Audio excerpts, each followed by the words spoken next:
নমস্কার বন্ধুরা, সবাইকে স্বাগত জানিয়ে আজকে আমি ভিডিও শুরু করছি। আজ আমি বানাবো বেগুন ভাপা। দেখুন, বেগুনটাকে আমি গোল গোল করে কেটে ভালো করে ধুয়ে নুন মেখে নিয়েছি। মশলা নিয়েছি পোস্ত, কালো সরষা আর কাঁচা লঙ্কা। সরষার তেল গরম করে নিয়েছি। প্রথমে বেগুনগুলো আমি ভেজে নেব।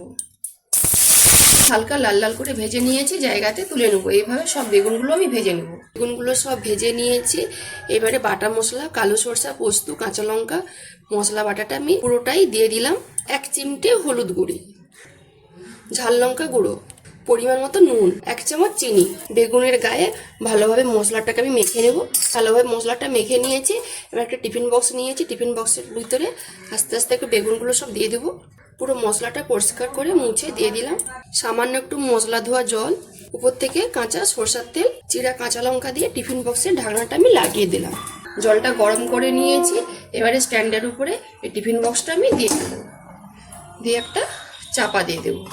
কতটা জল দিয়েছিলাম, সব জলটা কিন্তু শুকিয়ে গেছে। আমি এই টিফিন বক্সটা এরকম এইভাবে কিছুক্ষণ রেখে দেবো। তারপরে আপনাদেরকে খুলে দেখাচ্ছি বেগুন ভাপাটা কীরকম হয়েছে। টিফিন বক্সের ঢাকনাটা আমি খুলে নিচ্ছি।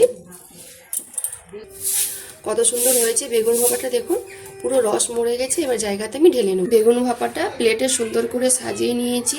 আর এই নিরামিষ বেগুন ভাপাটা গরম ভাতে বা রুটির সাথে দিয়ে খেতে সত্যি অসাধারণ লাগে। যদি রেসিপিটা ভালো লেগে থাকে তাহলে অবশ্যই একবার বাড়িতে বানিয়ে খাবেন আর আমাকে কমেন্টে জানাবেন। যেসব বন্ধুরা আমার রান্নার ভিডিও দেখতে পছন্দ করেন তারা আমার পেজটাকে লাইক, কমেন্ট, শেয়ার করবেন। যারা ইউটিউব চ্যানেল থেকে দেখেন তারা সাবস্ক্রাইব করে পাশের ঘন্টাকে ক্লিক করবেন। সবাই ভালো থাকুন, সুস্থ থাকুন আর সাবধানে থাকুন।